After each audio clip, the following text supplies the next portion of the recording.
लेकिन 70 में एकाएक जब मनाली में कृष्ण मेरी दृष्टि पर वो बोल रहे थे, तो परमात्मा की किस तरह से परमात्मा ने उनको प्रेरणा दी, ईश्वरीय प्रेरणा से वो लोग काम करते हैं, तो उन्होंने ये नव संन्यास की अवधारणा रखी। और इसी में संन्यास का भविष्य है। नहीं तो बहुत बड़ी संख्या में लोग धार्मिक नहीं हो सकेंगे।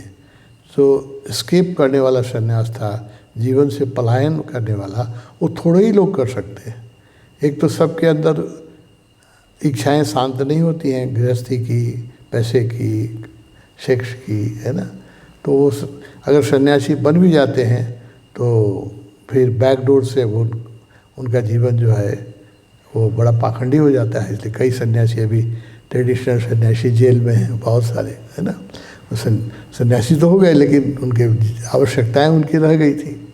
इसलिए भगवान ने जो ये सन्यास लाया है, ये भविष्य में अभी के समय में ये सन्यास बड़ा सांदर्भिक है कि इसमें लोग साधना करें। सन्यास को उन्होंने साधना पर आधारित किया। त्याग पर कहा कि सबसे बड़ा जो त्याग है वो है अहंकार का त्याग या मन से मुक्ति। वो हो जाए तो उसके उससे बड़ा कोई त्याग नहीं है। घर छोड़ना बड़ा आसान है, अहंकार छोड़ना, पत्नी को छोड़ना आसान है ना, लेकिन ईगो को छोड़ना, मन को छोड़ना बहुत कठिन है।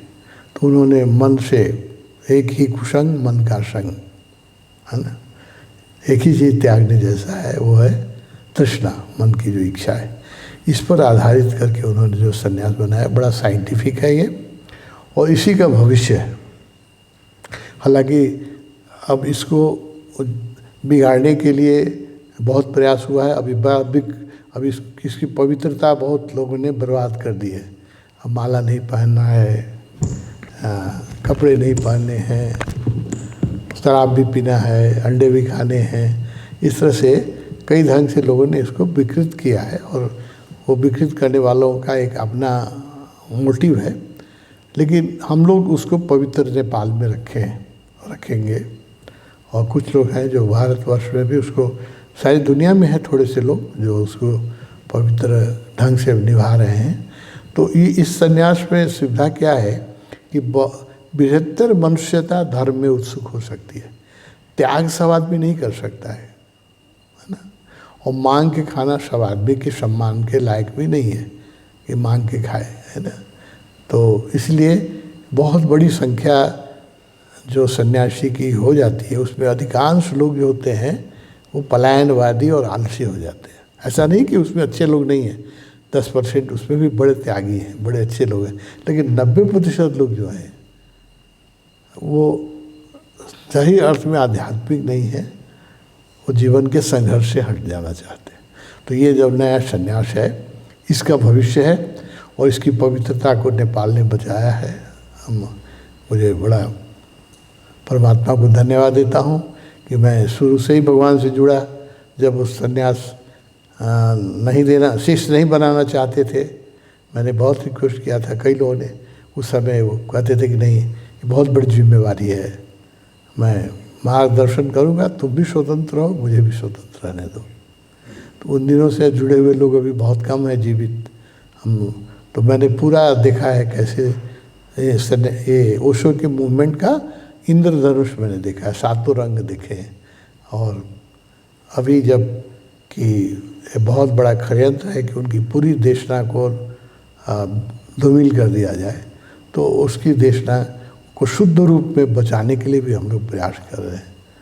जब भगवान यहाँ से ग्रीस गए तो मुझे बड़ी तकलीफ़ हुई थी, नेपाल छोड़ के अचानक ये लोग लेके चले गए। तो मैंने भगवान को यहाँ भी कहा था और चिट्ठी भी लिखा था कि हम लोग को तकलीफ तो हुई, लेकिन we will keep your lamp burning, I will keep your lamp burning in Nepal, है ना। आपके दिए को मैं बुझने नहीं दूंगा, उसको जलाता रहूँगा नेपाल में। तो भगवान ने उधर से जवाब दिया मुझे, keep it burning in its purest form. दिया तो जले लेकिन उसके प्योरेस्ट फॉर्म में जले, ऐसा नहीं कि इसमें तुम विकृति आने नहीं देना।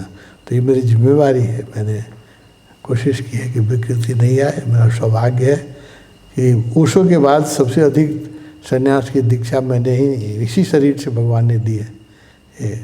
1 लाख से अधिक लोगों को दीक्षा देने का मुझे सौभाग्य दिया है। तो मैं अपने को बड़ा भाग्यशाली समझता हूँ और इसका मैं गवाह, दर्शक भी हूँ, पार्टिसिपेंट भी हूँ, गवाह भी हूँ कि कितनी बड़ी परिकल्पना से उसने नव संन्यास रखा है। इसी में विश्व का भविष्य है। वो चाहते थे कि 1% लोग भी आध्यात्मिक हो जाए संसार में सही अर्थ में, तो दुनिया में बड़ी शांति हो जाएगी, उसका बड़ा प्रभाव पड़ेगा। कोई एक आदमी अगर सच्चा आध्यात्मिक हो जाए तो अगल बगल के 100 लोगों को प्रभावित करता है, 10, 20, 50 लोगों को प्रभावित करता है। तो भगवान की धारणा था कि 1% लोग अगर आध्यात्मिक हो जाए, साधनामय हो जाए, तो विश्व में एक धर्मांधता जो है वो मिट जाएगी, हिंसा कम हो जाएगा और संसार एक राम जैसी परिकल्पना रही है वैसा सुंदर समाज, बेटर वर्ल्ड। तो वो पुराने सन्यास से संभव नहीं है, क्योंकि पुराने सन्यास में 1% सन्यासी होने का मतलब है अभी करीब करीब 7 अरब 80 करोड़। तो 7 करोड़ लोग सन्यासी हों, 8 करोड़ लोग सन्यासी हों, तो 1%, 8 करोड़ लोग अगर समाज पर बोझ बन जाए और उपार्जन नहीं करें तो बहुत आज का समाज उसको झेल नहीं सकता है। इसलिए अब पुराने सन्यास के दिन गुजर गए।